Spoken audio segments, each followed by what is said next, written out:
I'm going to need 5 more seasons and 3 spin-offs, because last night I got done watching Spider-noir.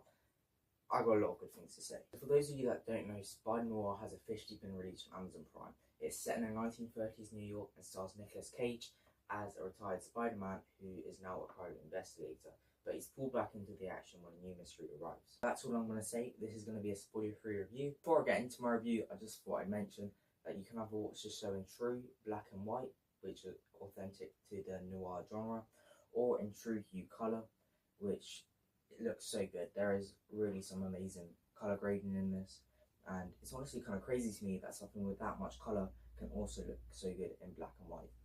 I personally watched it in true hue, but I will be watching it in black and white with my family in a few weeks. But with all that out of the way, here are my thoughts on the show. I loved it. Honestly, there's so many things that make this feel refreshing. First off, this is a completely new universe, so you don't have to watch 30 movies just to understand this one show. Another thing is the setting.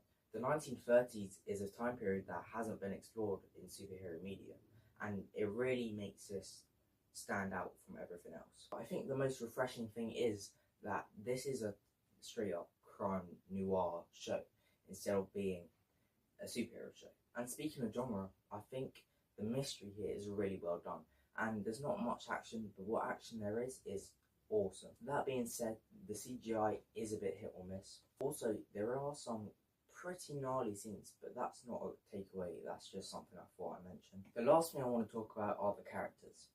This character of the Spider, as they call him in the show, is already cool, but Nicolas Cage just brings so much more to this character, and he's just so fun to watch. Lamorne Morris is so fun as Robbie Robertson, and honestly steals every scene he's in. Same can be said for Karen Rodriguez as Janet. Honestly, the list goes on. I could talk about every single one of these villains because all of them bring something different. But anyway, I'm giving this show an 8 out of 10, and I'd love to hear your thoughts.